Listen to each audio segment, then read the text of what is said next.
सभी को नमस्कार एंड जय हिंद। प्रेप गाइड एजुकेशन में आपका बहुत बहुत स्वागत है।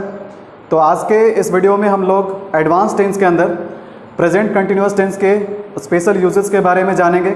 इसके पहले सबसे पहले हमने प्रेजेंट इंडेफिनिट टेंस के यूजेस के बारे में भी सीखा एंड आई होप कि अब तक आपने उस वीडियो को देख लिए होंगे। तो आपको यह वीडियो चैनल के प्लेलिस्ट में मिल जाएगा। तो आज हम लोग प्रेजेंट कंटिन्यूअस टेंस के इम्पॉर्टेंट यूजेस के बारे में जानेंगे जिससे क्वेश्चंस हमारे एग्जामिनेशन में पूछे जाते हैं।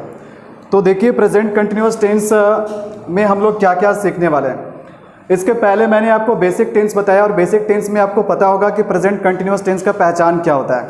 वैसे आप लोग शुरू से इस तरीके से पढ़ते आ रहे होंगे, है ना, कि किसी सेंटेंस में रहा है, रही है, रहे हैं, तो ऐसे सेंटेंस प्रेजेंट कंटिन्यूअस टेंस में होता है। लेकिन ध्यान देना, अगर इस तरीके से पढ़ोगे तो फिर आप एग्जामिनेशन में क्वेश्चन नहीं सॉल्व कर पाओगे, क्योंकि आपको एग्जामिनेशन में जो इंग्लिश का क्वेश्चन मिलता है वो हिंदी में लिख करके नहीं मिलता है। इंग्लिश के क्वेश्चन में हिंदी कैसे मिलेगा, ठीक है। तब तो फिर आप पहचान नहीं पाओगे कि सेंटेंस हमारा कंटिन्यूअस में है कि परफेक्ट में है कि परफेक्ट कंटिन्यूअस में है, ठीक है। तो यहाँ पर हमें कंसेप्ट को जानना होगा। तो देखिए यहाँ पर हम लोग टेंस पहचानते किससे, हम लोग टेंस वर्ब के फॉर्म से पहचानते हैं। तो सिंपल सी बात क्या है कि प्रेजेंट कंटिन्यूअस में हमें पहचान क्या मिलता है, अगर इज, एम, आर और इसके साथ भी का वर्ब का आईएनजी फॉर्म मिल जाए। वर्ब का आईएनजी फॉर्म का मतलब क्या हुआ, वर्ब का आईएनजी फॉर्म का मतलब हुआ V4। तो हम लोग समझ जाएंगे कि दिया गया सेंटेंस किस टेंस में, दिया गया सेंटेंस प्रेजेंट कंटिन्यूअस टेंस में। तो चलिए हम इनके इंपॉर्टेंट यूजेस के बारे में जानेंगे। तो सबसे पहले हम जानते हैं कि प्रेजेंट कंटिन्यूअस टेंस को हम यूज़ कहाँ पर करते हैं। तो यहाँ पर आप देख रहे हैं पहला पॉइंट हमारा है on going action at the time of speaking. हम लोग प्रेजेंट कंटिन्यूअस टेंस का यूज़ वैसे एक्शन के लिए करते हैं जो कि ऑन गोइंग है। ऑन गोइंग का मतलब क्या है, जारी है, चल रहा है। कब जारी है, at the time of speaking, हमारे बोलने के समय पे, यानी जिस समय मैं बोल रहा हूँ उस समय अगर कोई काम चल रहा है, कंटिन्यू है, जारी है, तो उसे ही हम कहते हैं प्रेजेंट कंटिन्यूअस टेंस। तो जैसे यहाँ पर एग्जाम्पल आप देख सकते हो, एग्जाम्पल हमारा है now you are learning English. तो देखिए अभी क्या है, मैं आप लोगों को इंग्लिश पढ़ा रहा हूँ और आप लोग इंग्लिश पढ़ रहे हैं। तो now you are learning English, ये बात मैंने कब बोला, अभी बोला। और अभी इस समय क्या है, अभी इस समय काम क्या है, जारी है, ऑन गोइंग है, ठीक है। तो सेकंड पॉइंट देखो, आशा करता हूँ कि ये वाला पॉइंट आपको समझ में आ गया। सेकंड पॉइंट क्या है, सेकंड पॉइंट है टेम्पररी एक्शन। इसके पहले हम लोगों ने जब प्रेजेंट इंडेफिनिट टेंस के बारे में जाना था, ठीक है, तो प्रेजेंट इंडेफिनिट टेंस में क्या था कि प्रेजेंट इंडेफिनिट टेंस में ऐसे एक्शन होते हैं जो कि परमानेंट होता है। Present indefinite tense permanent action बताने का काम करता है, वहीं present continuous tense temporary action के बारे में बताता है, ठीक है। परमानेंट एक्शन का मतलब हुआ जो आदतन हर दिन होता है, कल भी होता था, आज भी होता है, आने वाला टाइम में भी होगा। लेकिन टेम्पररी एक्शन का मतलब होता है जो किसी एक स्पेसिफिक टाइम में क्या है, जारी है, मतलब वो हमेशा नहीं चलेगा, वो इसका स्टेटस क्या है, टेम्पररी है। तो यहाँ पर आप ध्यान से देख सकते हैं, जैसे टेम्पररी एक्शन के लिए मैंने एक एग्जांपल लिया, she is learning French these days. आजकल वह फ्रेंच सीख रही है। तो आजकल वह फ्रेंच सीख रही है, तो क्या वो ज़िंदगी भर फ्रेंच सीखेगी, नहीं ना। यानी अभी क्या कर रही है, वो फ्रेंच सीख रही है आजकल। देखिए पहला वाला पॉइंट क्या है कि कोई भी काम, ऐसा काम जो कि जारी हो, कब, हमारे बोलने के समय पे, ठीक है। लेकिन टेम्पररी एक्शन का मतलब ये नहीं हुआ कि अभी जब हम बोले तो उस समय जारी, उस एक्शन, वो एक्शन क्या होगा, जारी ही रहेगा, ठीक है। जारी हो भी सकता है, जारी नहीं भी हो सकता है, ठीक है। लेकिन दिखा क्या रहा है कि एक टेम्पररी एक्शन है जो कि परमानेंटली नहीं चलेगा, है ना। तो इसके लिए हमने क्या एग्जांपल लिया, she is learning French these days. उसके बाद क्या है, उसके बाद है planned action of near future. तो प्रेजेंट कंटिन्यूअस टेंस से हम लोग फ्यूचर बताने का भी काम करते हैं। ये किस तरह का फ्यूचर होता है, ये हम वैसे फ्यूचर को डिनोट करने के लिए प्रेजेंट कंटिन्यूअस टेंस का यूज़ करते हैं जो कि पहले से प्री प्लान्ड है, पहले से अरेंज्ड है, और जो कि अब निकट भविष्य में होने वाला है, जो कि अब नियर फ्यूचर में होने वाला है, ठीक है। जैसे कि यहाँ पर क्या है, my uncle is coming tomorrow. तो मेरे अंकल कल आएंगे, लेकिन क्या है, उनका आना क्या हुआ, उनका आना क्या हो गया, प्लान हो गया पहले से, ठीक है। लेकिन क्या है, टुमारो का मतलब क्या होगा, निकट भविष्य में। तो कभी भी वैसे कोई भी एक्शन जो कि पहले से अरेंज्ड हो, पहले से प्लान हो और जिसमें अब समय नहीं लगेगा, बहुत जल्द हो जाएगा, तो उसी को डिनोट करने के लिए भी हम क्या करते हैं, प्रेजेंट कंटिन्यूअस टेंस का यूज़ करते हैं। बात समझ में आ रही है? तो यहाँ से आपको एक चीज़ और पता चलेगा कि फ्यूचर बताने के कई तरीके होते हैं। हम लोग फ्यूचर शैल विल से भी बनाते हैं, ठीक है, जैसे कि फ्यूचर इंडेफिनिट टेंस जिसमें क्या होता है, सब्जेक्ट होता है शैल या will plus V1 plus object. तो शैल या विल यानी कि मॉडल वर्ब का यूज़ करके भी हम लोग फ्यूचर बनाते हैं। लास्ट क्लास में मैंने आपको बताया कि प्रेजेंट इंडेफिनिट टेंस से भी फ्यूचर हो जाता है। और आज जब प्रेजेंट कंटिन्यूअस टेंस के जब आप यूजेस के बारे में जान रहे हो, तो आज आपको पता चल रहा है कि हम फ्यूचर बताने के लिए प्रेजेंट कंटिन्यूअस टेंस का भी यूज़ कर सकते हैं। लेकिन तीनों में डिफरेंस क्या है, तीनों में डिफरेंस क्या है, इसके बारे में मैं आपको बताऊंगा। लेकिन उससे पहले एक एग्जांपल और है इसका, the show is going to start. The show is going to start का मतलब क्या हुआ, शो को स्टार्ट होने में अब ज़्यादा समय नहीं लगेगा, कुछ ही देर में क्या हो जाएगा, स्टार्ट हो जाएगा, ठीक है। तो कभी भी जब आपको नियर फ्यूचर के बारे में बताना हो तो आप कौन सा टेंस का यूज़ करोगे, प्रेजेंट कंटिन्यूअस टेंस का। आइए अब इन तीनों तरह के फ्यूचर को मैं आपको डिटेल में बताता हूँ। तो तीन तरह के फ्यूचर क्या क्या है। पहला फ्यूचर हमारा क्या है, प्रीफिक्स्ड फ्यूचर, दूसरा क्या है, नियर फ्यूचर, और तीसरा क्या है, प्योर फ्यूचर। तो जब हम फ्यूचर को तीन डिफरेंट टेंस से बनाते हैं तो कब कब हम किस टेंस का यूज़ करते हैं। तो देखो, हम प्रीफिक्स्ड फ्यूचर को हम जब प्रीफिक्स्ड फ्यूचर को दिखाते हैं तो हम किस टेंस का यूज़ करते हैं। तो जब हम प्रीफिक्स्ड फ्यूचर को बताते हैं तब हम प्रेजेंट इंडेफिनिट टेंस का यूज़ करते हैं। तो प्रीफिक्स्ड फ्यूचर का मतलब वैसा कोई भी फ्यूचर की घटना, भले ही वो फ्यूचर में घटेगा लेकिन उसका टाइम, उसका डेट हम लोग सब प्रेजेंट में ही फिक्स कर लिए हैं। जैसे फॉर एग्जांपल यहाँ पर सेंटेंस क्या है, द मैच स्टार्ट्स ऑन 9 अगस्त 2020। तो देखो अभी से अगर देखा जाए तो 9 अगस्त 2020 क्या फ्यूचर है, ठीक है, लेकिन इसका टाइम और डेट क्या हुआ, ऑफिशियली अभी ही प्रेजेंट में ही डिसाइड कर लिया गया, पहले ही फिक्स कर लिया गया। तो भले ही ये घटना फ्यूचर का है लेकिन हम इसे लिख कर रहे हैं, हम इसे प्रेजेंट इंडेफिनिट टेंस में लिख रहे हैं, ठीक है।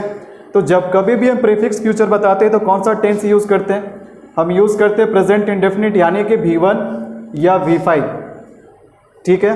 इसके बाद देखो नियर फ्यूचर। नियर फ्यूचर का मतलब कोई भी ऐसा फ्यूचर जो कि पहले से प्लान हो चुका है, जो कि अब बहुत ही निकट भविष्य में वो हो जाएगा, इसके लिए अब टाइम बचा हुआ नहीं है, कुछ ही देर में हो जाएगा, ठीक है। तो इसके लिए हम कौन सा टेंस का यूज़ करते हैं, इसके लिए हम यूज़ करते हैं प्रेजेंट कंटिन्यूअस टेंस का, यानी कि उसमें क्या लगाएंगे, is am are plus V4 यानी वर्ब का ING फॉर्म। जैसे कि एग्जांपल है, the match is going to start, मतलब मैच जो है ना, समझ लो कि वो 9 अगस्त 2020 अब आ गया, अब कुछ ही देर में 10 मिनट में या 20 मिनट के अंदर क्या हो जाएगा, स्टार्ट हो जाएगा, यानी कि निकट भविष्य है, ठीक है। The match is going to start. उसके बाद अब बात करते हैं प्योर फ्यूचर का, जैसे आप प्रेजेंट इंडेफिनिट टेंस में पढ़ा। तो प्योर फ्यूचर में हमारा भाई रूल क्या होता है, इसमें होता है शैल या विल, और शैल या विल चूंकि एक मॉडल वर्ब है तो इसके बाद क्या होगा, V1 का फॉर्म होगा। तो आपको पता है कि फ्यूचर बताने के लिए हम जनरली शैल या विल का यूज़ करते हैं। तो हम शैल या विल प्लस V1 का यूज़ हम किस तरह के फ्यूचर बताने का काम करते हैं, हम जब प्योर फ्यूचर बताते हैं तभी हम क्या करते हैं, फ्यूचर इंडेफिनिट टेंस यानी कि शैल या विल के साथ V1 का यूज़ करते हैं। तो भाई प्योर फ्यूचर कैसा फ्यूचर होता है, कोई भी ऐसा फ्यूचर जिसको हम केवल सपोज कर सकते हैं, उसका टाइम पहले से फिक्स नहीं है और जिस पर हमारा कोई कंट्रोल नहीं है, वैसे फ्यूचर को हम कहते हैं प्योर फ्यूचर। और प्योर फ्यूचर में हम क्या करते हैं, प्योर फ्यूचर में ही हम शैल या विल का यूज़ करते हैं। कोई भी ऐसा फ्यूचर जिसका आप केवल अनुमान लगा सकते हैं, केवल आप सपोज कर सकते हैं, ठीक है, केवल आप एक अंदाज़ा लगा सकते हैं भविष्य में किसी घटना के लिए, और आपका उस घटना पे कोई कंट्रोल नहीं, आप उसका टाइम फिक्स नहीं कर सकते।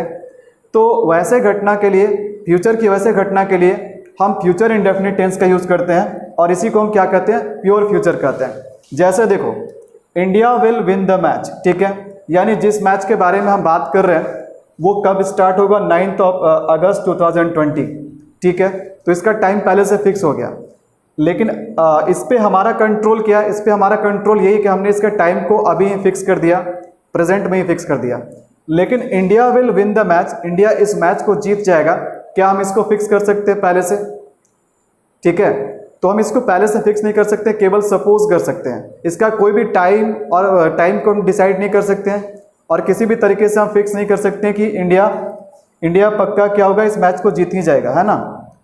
तो इस तरह के फ्यूचर को बताने के लिए हम क्या करते हैं, फ्यूचर इंडेफिनिट टेंस का यूज़ करते हैं, इसे हम कहते हैं प्योर फ्यूचर। आइए अब हम चौथे नंबर पॉइंट को जानते हैं, यानी प्रेजेंट कंटिन्यूअस टेंस का यूज हम और कहां पर कर सकते हैं, क्या बताने के लिए। तो फोर्थ नंबर पॉइंट हमारा क्या है, ग्रेजुअल चेंज। तो ग्रेजुअल चेंज का मतलब क्या होता है? ग्रेजुअल चेंज का मतलब होता है कि जब किसी चीज में स्टेप बाय स्टेप बदलाव आए। स्टेप बाय स्टेप का मतलब होता है क्रमिक, यानी जब किसी चीज का इंक्रीज या डिक्रीज हो रहा है, किस तरीके से हो रहा है, ग्रेजुअल हो रहा है। ग्रेजुअल का मतलब होता है धीरे धीरे, स्टेप बाय स्टेप, ठीक है। तो उसे ही हम कहते हैं ग्रेजुअल इंक्रीज या डिक्रीज या फिर ग्रेजुअल चेंज। तो कभी भी हम ग्रेजुअल चेंज बताने का कोशिश करते हैं तो हम हमेशा क्या करते हैं, तब हम हमेशा प्रेजेंट कंटिन्यूअस टेंस का यूज करते हैं। जैसे फॉर एग्जाम्पल क्या है, it is getting hotter day by day, यानी मौसम जो है ना वो गर्म होते जा रहा है। एक ही दिन गर्म हो जा रहा है, एक ही दिन अचानक से गर्म हो जा रहा है, या एक एक दिन करके गर्म हो रहा है। डे बाय डे का मतलब क्या हो रहा है, दिन प्रतिदिन। तो किस तरीके से मौसम में बदलाव आ रहा है, मौसम में चेंज किस तरीके से आ रहा है, डे बाय डे आ रहा है। It is getting hotter day by day, ठीक है। तो यहाँ पर हम देख सकते हैं क्या हो रहा है, मौसम जो गर्म हो रहा है ना, कैसे हो रहा है, डे बाय डे हो रहा है। तो ये क्या है, एक तरीके से क्या है, ग्रेजुअल चेंज है। तो जब कभी भी हम ग्रेजुअल चेंज को बताते हैं तब हम लोग क्या करते हैं, हमेशा प्रेजेंट कंटिन्यूअस टेंस का यूज करते हैं।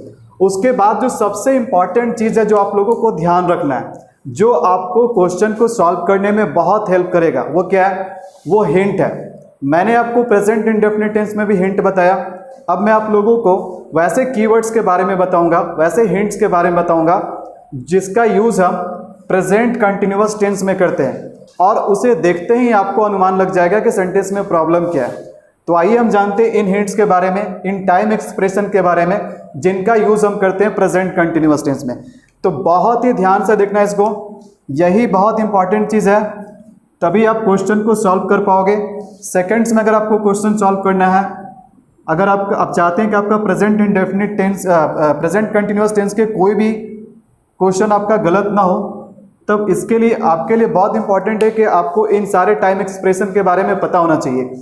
तो देखो क्या है, एक तरीके से देखो ये किस तरीके का टाइम है, ये सारे टाइम एक्सप्रेशन टेम्पररी टाइम को बताते हैं, ठीक है, परमानेंट टाइम नहीं। इसके पहले प्रेजेंट इंडेफिनिट में मैंने आपको बताया यूजुअली, नॉर्मली, ऑफन, ऑलवेज, ठीक है। तो ये एक तरीके से कैसा टाइम एक्सप्रेशन है जो कि परमानेंट टाइम के बारे में बताता है। लेकिन यहाँ पर जो लिखा हुआ है टाइम एक्सप्रेशन, ये सभी टेम्पररी टाइम के बारे में बताता है। जैसे कि एग्जाम्पल में क्या है, नाउ है, ठीक है, now a days, these days. Now a days और दीज डेज का मतलब क्या होता है, आजकल, ठीक है। तो आजकल कैसा टाइम है, टेम्पररी। करेंटली का मतलब अभी, इस वक्त। और उसके बाद क्या है, at the moment, at present, at this time, right now, this week, this month, etc। तो अगर कभी भी किसी सेंटेंस में अगर आपको कीवर्ड के रूप में now, nowadays, this days, currently, at the moment, at present, at this time, right now, this week, this month अगर मिले, तब वहां का टेंस क्या होना चाहिए, प्रेजेंट कंटिन्यूअस टेंस होना चाहिए। चलो एग्जांपल के लिए मैं आपको एक सेंटेंस देता हूं, ठीक है। ये जो मैं आपको कीवर्ड आपके लिए लिखवाया हूं, ये वेरी वेरी इंपॉर्टेंट है, बहुत हेल्प करेगा आपको क्वेश्चन सॉल्व करने में, ठीक है। तो चलिए इसके बाद इस पॉइंट को और अच्छे से समझाने के लिए कैसे आपको ये कीवर्ड हेल्प करेगा, इसके लिए मैं एक एग्जांपल लेता हूं।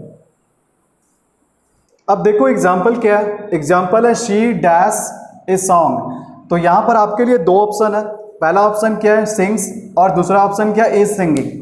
यानी कि पहले ऑप्शन को अगर हम ध्यान से देखते हैं तो पता चलता है कि पहला ऑप्शन प्रेजेंट इंडेफिनिट टेंस का है, और दूसरा सेकंड ऑप्शन क्या है, प्रेजेंट कंटिन्यूअस का। तो चलो आप मुझे बताओ कि इस सेंटेंस में कौन सा सही है, शी सिंग्स अ सॉन्ग या फिर शी सिंगिंग अ सॉन्ग, ठीक है। तो बहुत सारे बच्चे कहेंगे सर ए होना चाहिए, शी सिंग्स अ सॉन्ग, वह एक गाना गाती है। बहुत सारे कहेंगे सर ई सिंगिंग होना चाहिए, यानी किसी का कहना होगा कि प्रेजेंट इंडेफिनिट, किसी का कहना होगा प्रेजेंट कंटिन्यूअस टेंस।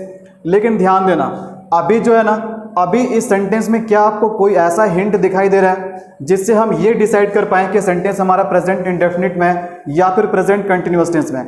तो जब तक हमें हिंट नहीं मिलेगा हम कैसे डिसाइड करेंगे।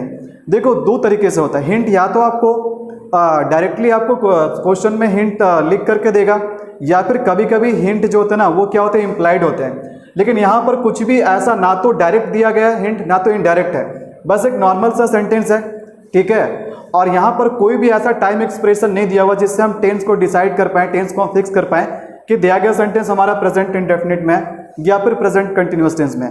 तो ऐसे स्थिति में पता है अगर आप ए लगा रहे हो तो भी सही है, अगर आप बी लगा रहे हो तो भी सही है। यानी कि जब आप इसमें सिंग्स लिख रहे हो ना तो भी सही है, और इस सिंगिंग लिख रहे हो तो भी सही है। क्यों सही है? क्योंकि यहाँ पर सेंटेंस में कहीं भी कोई हिंट नहीं दिया हुआ है। बात समझ में आ रही है?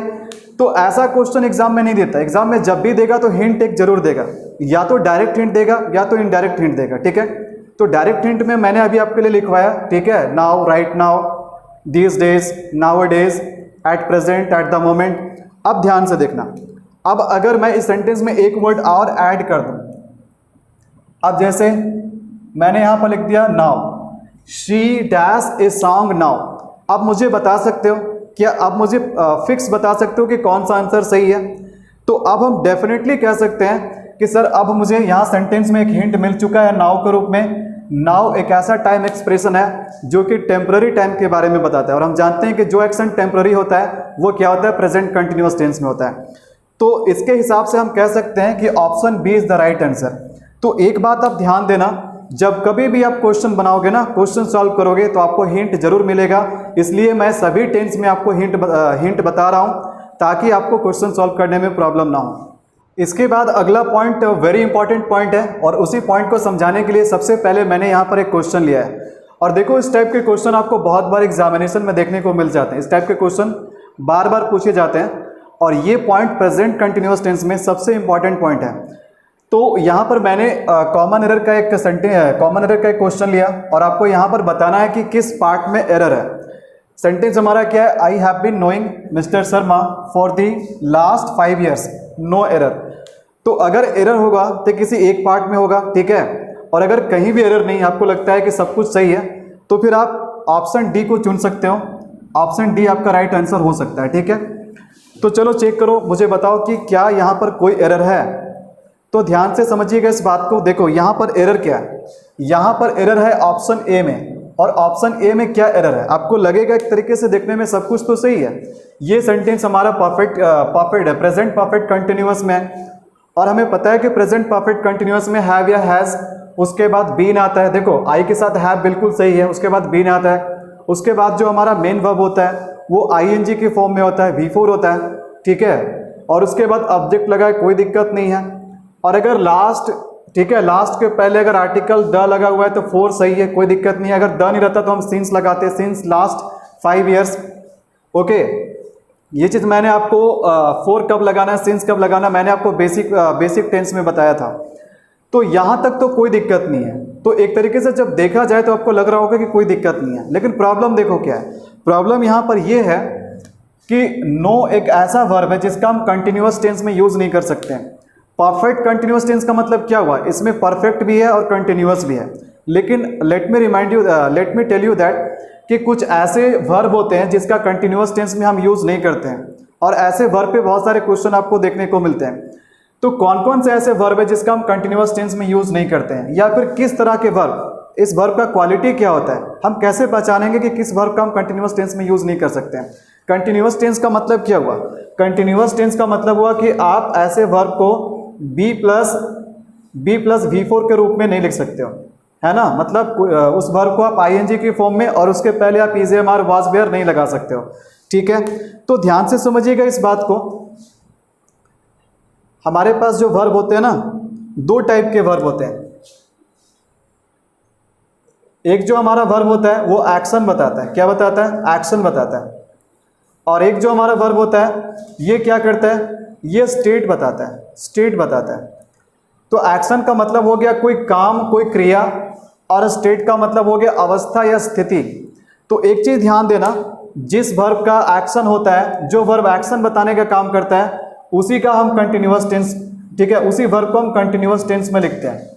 लेकिन जो वर्ब एक्शन नहीं बताता है, वैसे वर्ब जो स्टेट बताता है, ठीक है, उसका हम कंटिन्यूअस टेंस में प्रयोग नहीं करते हैं, उसका हम कंटिन्यूअस टेंस में प्रयोग नहीं करते हैं। यानी एक्शन वाले का कंटिन्यूअस टेंस में यूज हो जाएगा, वैसे वर्ब जो एक्शन शो करता है उसको हम कंटिन्यूअस टेंस में लिख सकते हैं। लेकिन वैसे वर्ब जो एक्शन नहीं बताता, स्टेट बताता है, वैसे वर्ब का हम कंटिन्यूअस टेंस में यूज नहीं कर सकते हैं, ठीक है। तो यहाँ पर ध्यान दीजिएगा, सेंटेंस में जो हमारा वर्ब है क्या है, नो है।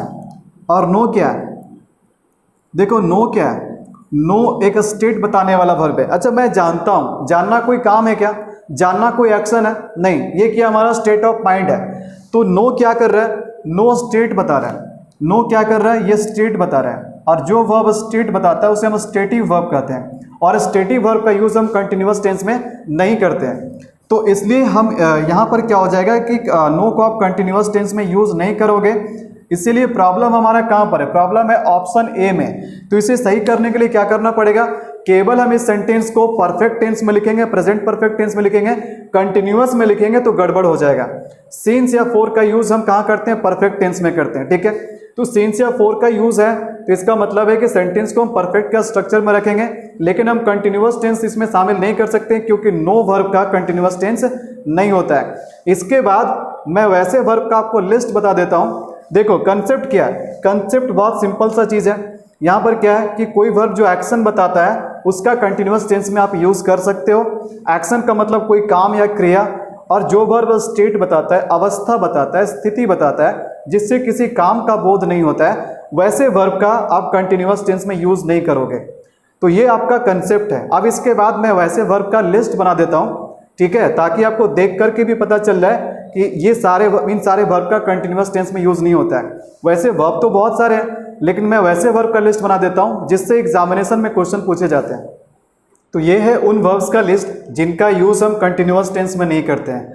तो देखो ये वर्ब इस तरह से, और ये सभी वैसे वर्ब को मैंने शामिल किया है जिनसे एग्जाम में आपको क्वेश्चन देखने को मिलेंगे। तो देखो इन वर्ब का अगर कैटेगरी बनाए तो इसके 4 कैटेगरी है: understanding, emotions, senses and perceptions and possessions. लेकिन कुल मिलाकर देखा जाए तो सब क्या है? सब स्टेटिव वर्ब है। सबका एक नाम क्या? स्टेटिव वर्ब, जो एक स्थिति के बारे में बताता है, जो एक अवस्था के बारे में बताता है, यानी कि कंडीशन के बारे में बताता है। लेकिन फिर भी मैंने आपको इसको एक कैटेगरी वाइज बता दिया ताकि आपको याद हो जाए।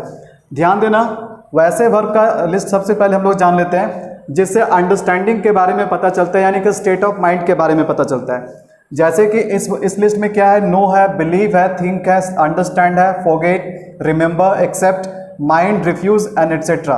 तो इन सभी वर्ब का आपको कंटिन्यूअस टेंस में यूज नहीं करना है। उसके बाद इमोशंस की अगर बात करें तो love, hate, like, dislike, want, wish and ATC.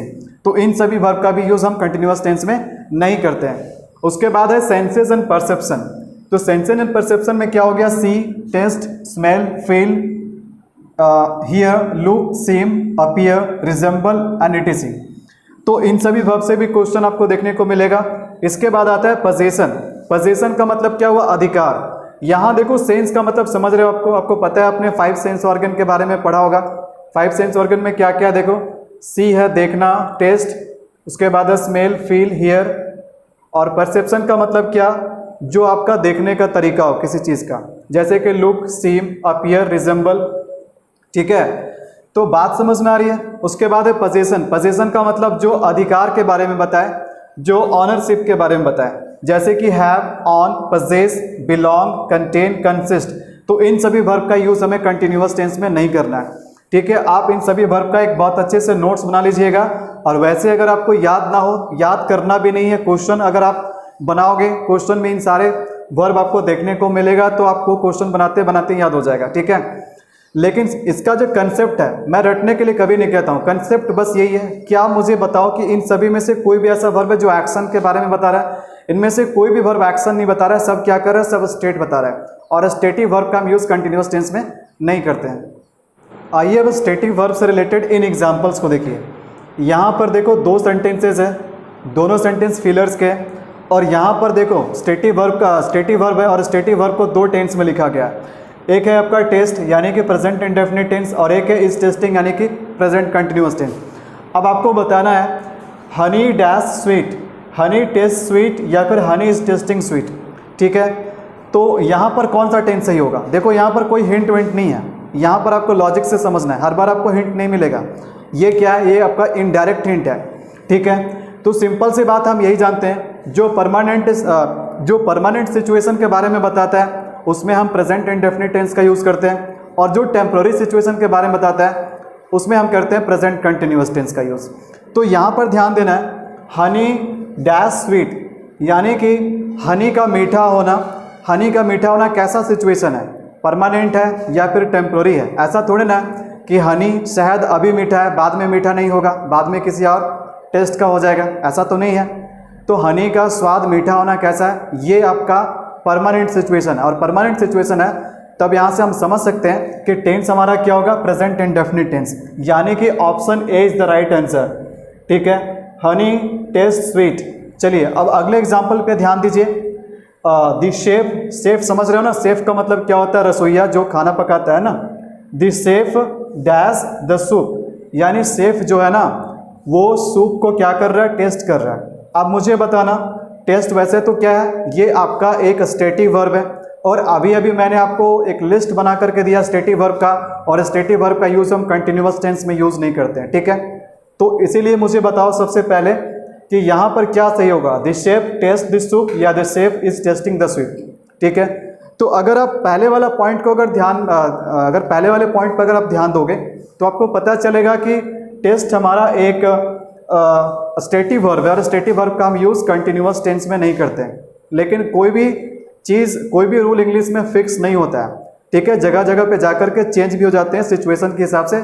यानी कि इन एग्जाम्पल के माध्यम से मैं आपको लास्ट पॉइंट का एक्सेप्शन बता रहा हूँ। ठीक है, अब ऐसा नहीं कि जो मैंने लिस्ट में दिखा दिया उसका कभी हम कोई ज़िंदगी में कंटिन्यूअस टेंस में यूज़ कर ही नहीं सकते हैं, ऐसा कुछ भी नहीं है। ठीक है, आपको सिर्फ कंसेप्ट को समझना है, लॉजिक को समझना है कि कब हम कंटिन्यूअस टेंस में स्टेटिव वर्ब का यूज़ कब हम स्टेटिव वर्ब का यूज़ कंटिन्यूअस टेंस में कर सकते हैं और कब इसे कंटिन्यूअस टेंस में नहीं कर सकते। तो सिंपल सा फंडा क्या है, अगर देखो जो भी स्टेटिव वर्ब मैंने आपको लिस्ट में बताया, अगर ये परमानेंट सिचुएशन बताने का काम करेगा, देखो पहला समझो, अगर ये परमानेंट सिचुएशन बताएगा, क्या बताएगा, परमानेंट सिचुएशन बताएगा, परमानेंट सिचुएशन बताएगा, तब हम क्या करेंगे, तब हम इसमें प्रेजेंट इंडेफिनिट टेंस का यूज करेंगे। क्या करेंगे, प्रेजेंट इंडेफिनिट टेंस का यूज करेंगे। बात समझ में आ रही है?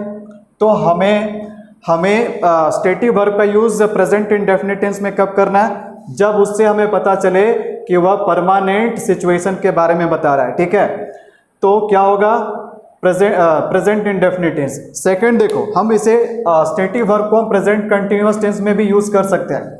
जनरली आपका stative verb present indefinite tense में ही होता है, लेकिन हम प्रेजेंट कंटिन्यूअस में कब कर सकते हैं, हम स्टेटिव वर्ब का यूज कंटिन्यूअस टेंस में कब कर सकते हैं, तो ये कब कर सकते हैं, टेम्पररी सिचुएशन में। कब कर सकते हैं, टेम्पररी सिचुएशन में।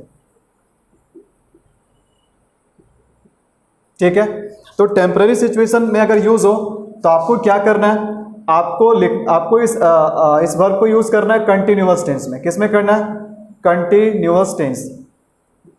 तो ध्यान देना, एक बात मुझे बताओ, यही दो एग्जांपल सबसे बेस्ट एग्जांपल, और इसी एग्जांपल से आप बात को समझ पाओगे।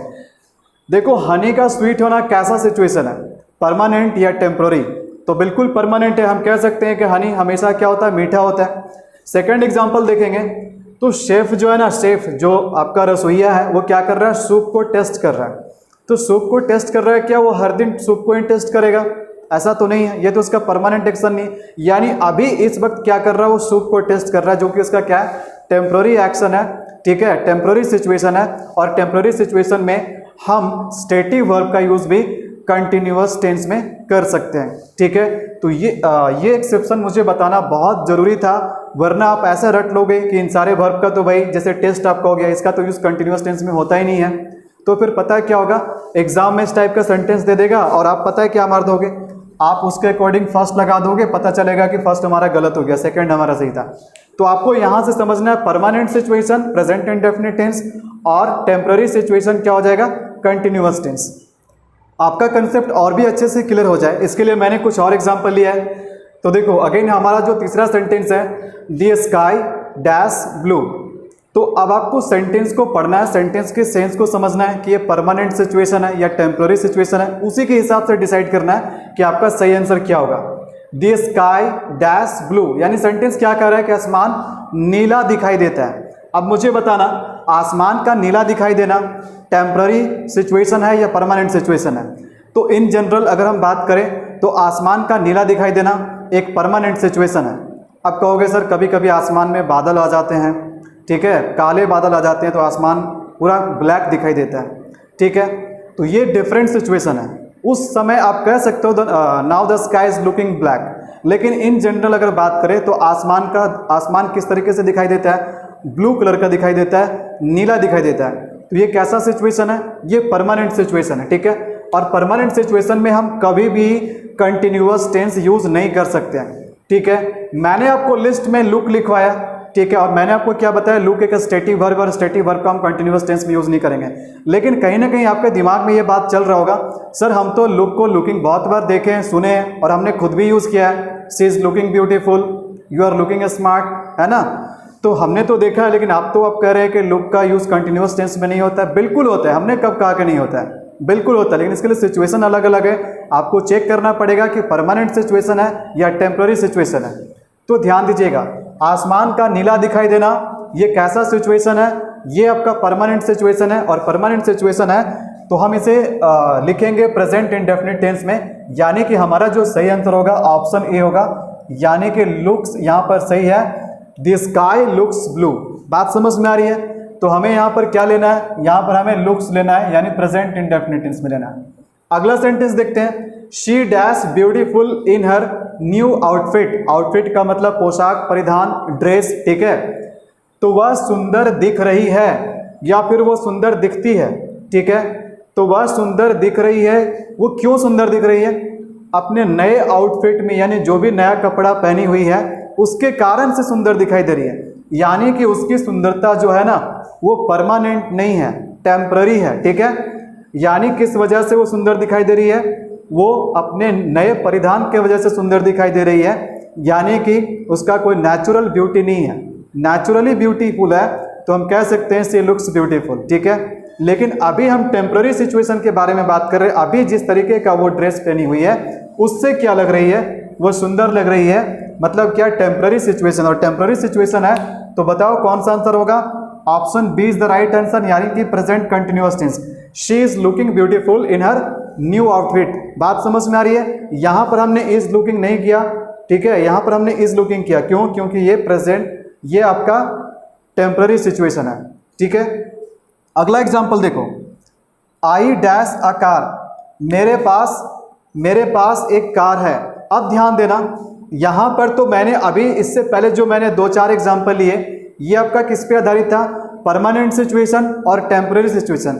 अब देखो अगला एक्सेप्शन के बारे में जानो। यहां से आपको एक नया बात सीखने को मिलेगा। देखो तो यहां पर क्या है, कभी कभार क्या होता है, जो स्टेटिव वर्ब मैंने आपको लिस्ट में लिखवाया, कभी कभी उनमें से किसी वर्ब का क्या होता है, मीनिंग चेंज हो जाता है, ठीक है। क्योंकि इंग्लिश में एक वर्ड का एक ही मीनिंग हो ये जरूरी नहीं है। एक वर्ड के कई मीनिंग हो सकते हैं और कई यूजेस हो सकते हैं, ठीक है। तो अगर जिस मीनिंग के लिए मैंने उन वर्ब को लिखवाया अगर उसी मीनिंग के लिए यूज होता है तो हम कंटिन्यूअस में यूज नहीं करेंगे। जैसे हैव मैंने किस में लिखवाया? पोजीशन में लिखवाया, जो अधिकार बताए। तो अगर अधिकार बताने के लिए ही आप हैव का यूज कर रहे हो तो आप इसका यूज कंटिन्यूअस टेंस में नहीं कर सकते हो, गलत हो जाएगा, ठीक है। तो मेरे पास एक कार है, तो क्या बता रहे हैं? अधिकार बता रहे हैं, पोजीशन बता रहे हैं। मेरे पास कार है का मतलब क्या? कार मेरे पोजीशन में है, मेरे ऑनरशिप में, मेरे अधिकार में है। तो जिस मीनिंग के लिए मैंने लिखवाया उसी मीनिंग का ये सेंटेंस है। तो यहां पर आप अगर लिखोगे I am having a car तो ये गलत हो जाएगा। सही क्या होगा? I have a car. चलिए सेकंड एग्जांपल की अगर बात करें तो यहां पर क्या? आई डैश डिनर, है ना, मैं डिनर कर रहा हूं, है ना। तो ऑप्शन अगेन आपको सेम ऑप्शन है, यहां भी हैव और एम हैविंग है और यहां भी हैव और एम हैविंग है, यानी कि एक प्रेजेंट इंडेफिनिट है और एक प्रेजेंट कंटिन्यूअस है। अब मुझे बताओ क्या करोगे? तो सबसे पहले आपको चेक करना है कि अभी भी यहां पर सेंटेंस में हैव का मीनिंग वही है, पोजीशन बताने का है, या फिर मीनिंग इसका चेंज हो गया। तो यहां पर आप देखोगे यहां पर कोई भी पोजीशन नहीं। अगर बोलोगे आई हैव डिनर तो इसका मतलब क्या हुआ? इसका मतलब ये थोड़े हुआ कि मेरे पास डिनर है, डिनर मेरे अधिकार में, ऐसा कुछ भी नहीं है। यहां पर हैव का मीनिंग बाबू चेंज हो गया। और जब जो मैंने लिस्ट में वर्ब लिखवाया अगर उसका मीनिंग चेंज हो जाता है तब आप उसको, यानी कभी कभी मीनिंग चेंज होकर के एक्शन भी बताने का काम करता है, और तब उस स्थिति में आप उसका यूज कंटिन्यूअस टेंस में कर सकते हो। बात समझ में आ रही है? तो यहां पर सेंस क्या है कि मैं डिनर कर रहा हूं। करना का मतलब क्या? डिनर खा रहा हूं, ठीक है। डिनर में जो भी खाना मैं उसे खा रहा हूं, उसे एंजॉय कर रहा हूं, उसे एक्सपीरियंस कर रहा हूं। तो जब कभी भी हैव का मीनिंग पोजीशन बताने का नहीं होगा, हैव का मीनिंग होगा खाना के सेंस में, ठीक है, ईट का सेंस में, या इंजॉय करना के सेंस में या एक्सपीरियंस करना के सेंस में। जैसे बोलते हैं ना I am having a nice day today, आज मेरा दिन बहुत अच्छा जा रहा है, मतलब आप अच्छे दिन का अनुभव कर रहे हो। तो हैव का मीनिंग पोजेशन के अलावा क्या होता है? इट होता है, इंजॉय होता है और टू एक्सपीरियंस होता है। ठीक है, टू इट, टू इंजॉय और टू एक्सपीरियंस। तो इस मीनिंग में आप इसका यूज, हैव का यूज कंटिन्यूअस टेंस में कर सकते हो। ठीक है, तो यहाँ पर मीनिंग क्या है? ठीक है, डिनर को एंजॉय कर रहे हैं, तो यहाँ पर क्या होगा? यहाँ पर हो जाएगा आई एम हैविंग डिनर। ठीक है, तो यहाँ पर आपको बात समझ में आ रही है? तो यहाँ पर हैव को हैविंग में हम तभी कर रहे हैं, कंटिन्यूअस में तभी कर रहे हैं जब इसका मीनिंग चेंज हो गया, अब ये एक्शन बताने का काम कर रहा है। यहाँ पर लिख दोगे आई एम हैविंग कार, तो इसका ये भी सेंस हो सकता है कि मैं कार खा रहा हूँ, मैं कार को एंजॉय कर रहा हूँ, ऐसा तो कुछ भी नहीं है। यहाँ पोजीशन बता रहा है इसलिए कंटिन्यूअस में नहीं कर सकते हैं, लेकिन यहाँ अब मीनिंग चेंज हो गया इसलिए हम यहाँ पर कंटिन्यूअस टेंस में लिख सकते हैं। तो यहाँ पर अभी टेम्प्रोरी बात हो रही है कि मैं अभी डिनर कर रहा हूँ, ठीक है, इसलिए I am having dinner. And I hope कि अब आपको बात समझ में आ गया होगा। लास्ट वाला पॉइंट बाबू बहुत इंपॉर्टेंट था, इसलिए इंपॉर्टेंट है क्योंकि इस पे आपको क्वेश्चन बहुत सारा देखने को मिलेगा और वास्तव में कंफ्यूजन यहीं पर था। एंड आई होप कि अब आपका कंफ्यूजन क्लियर हो गया होगा, कोई भी डाउट नहीं होगा अब आपके पास। ठीक है, तो लास्ट में मैंने बताया कि वर्ब दो कैटेगरी के वर्ब होते हैं, एक एक्शन बताने वाला होता है और एक होता है आपका स्टेट बताने वाला, जिसको हम स्टेटिव वर्ब कहते हैं। एक्शन वाले वर्ब का हम यूज़ कंटिन्यूअस टेंस में करते हैं, स्टेटिव वर्ब का यूज़ हम कंटिन्यूअस टेंस में नहीं करते हैं। साथ ही साथ मैंने आपको स्टेटिव वर्ब का एक बहुत ही अच्छा लिस्ट बताया और इन लिस्ट में जितने भी वर्ब मैंने आपको बताया, इसी लिस्ट से वर्ब जो है ना, इसी लिस्ट में जो वर्ब है उसी से क्वेश्चन आपको देखने को मिल सकता है। ठीक है, लास्ट में मैंने कुछ एग्जांपल दिए सेंटेंस के फॉर्म में, फिल इन द ब्लैंक के फॉर्म में, ताकि आपका कंसेप्ट और भी अच्छे से क्लियर हो जाए। ठीक है, तो यहाँ पर क्या हो रहा है कि अगर देखो स्टेटिव वर्ब का यूज भी हम कंटिन्यूअस टेंस में कर सकते हैं, बशर्ते कि वो टेम्पररी सिचुएशन में हो।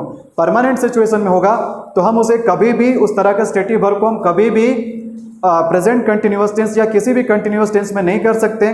लेकिन अगर टेम्पररी सिचुएशन होगा तो बेशक हम इन सारे वर्ब का भी यूज प्रेजेंट कंटिन्यूअस टेंस में कर सकते हैं। साथ ही साथ अगर इनमें से कुछ वर्ब का क्या होगा, कभी कभी मीनिंग चेंज हो जाएगा। अगर मीनिंग चेंज हो जाएगा तो भी हम कंटिन्यूअस टेंस में यूज कर सकते हैं। ठीक है, जैसा कि मैंने आपको लास्ट वाले एग्जांपल में बताया।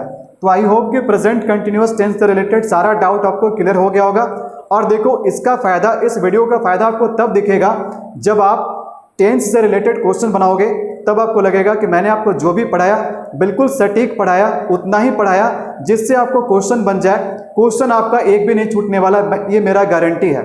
अगर आपका क्वेश्चन फंसे तो आप मुझसे पूछ लेना। ठीक है, आपको मेरे टेलीग्राम चैनल का लिंक नीचे मिल जाएगा, आप सभी कोई मेरे टेलीग्राम चैनल से जुड़ जाइए। ठीक है, टेलीग्राम चैनल में मैं आपको जैसे टेंस अभी पढ़ा रहा हूँ, तो आपको भाई प्रैक्टिस सेट भी चाहिए, आपको क्वेश्चन चाहिए प्रीवियस ईयर का। तो अगर आपको प्रैक्टिस सेट चाहिए तो आप मेरे टेलीग्राम चैनल से जुड़ जाइए, उसी में आपको PDF वगैरह मिल जाएगा। ठीक है, जाते जाते मैं आप लोगों को एक क्वेश्चन देता हूँ, आप लोग कमेंट सेक्शन में लिखकर बताइएगा। आप मुझे बताइए सी और वॉच में क्या डिफरेंस होता है। दोनों का मतलब होता है देखना, सी का मतलब ये देखना, वॉच का मतलब ये देखना। इन दोनों का डिफरेंस मुझे कमेंट सेक्शन में लिखकर बताइएगा। और साथ ही साथ एक वर्ब का और भी मैं पेयर देता हूँ, यहाँ पर फिर मुझे बताना हियर और लिसन का, दोनों का मतलब सुनना होता है, लेकिन क्या दोनों का यूज सेम है? तो इन दोनों क्वेश्चन का जवाब मुझे नीचे कमेंट सेक्शन में लिखकर बताना। अब मैं आशा करता हूँ कि आज का वीडियो आपको बहुत अच्छा लगा। प्रेजेंट कंटिन्यूअस टेंस से रिलेटेड मैंने सारे पॉइंट को शामिल किए और सभी पॉइंट आपको बहुत अच्छे से समझ में आया। अगर नहीं आया होगा कुछ भी पॉइंट में, अभी भी आपका कोई डाउट होगा तो कमेंट सेक्शन में लिखकर मुझे जरूर बताइएगा, मैं आपके डाउट को फिक्स करने का कोशिश करूँगा। ठीक है, मिलते हैं फिर अगले टेंस के स्पेशल यूजेस के साथ। तब तक बने रहिए। Jai Hind and it's a good bye.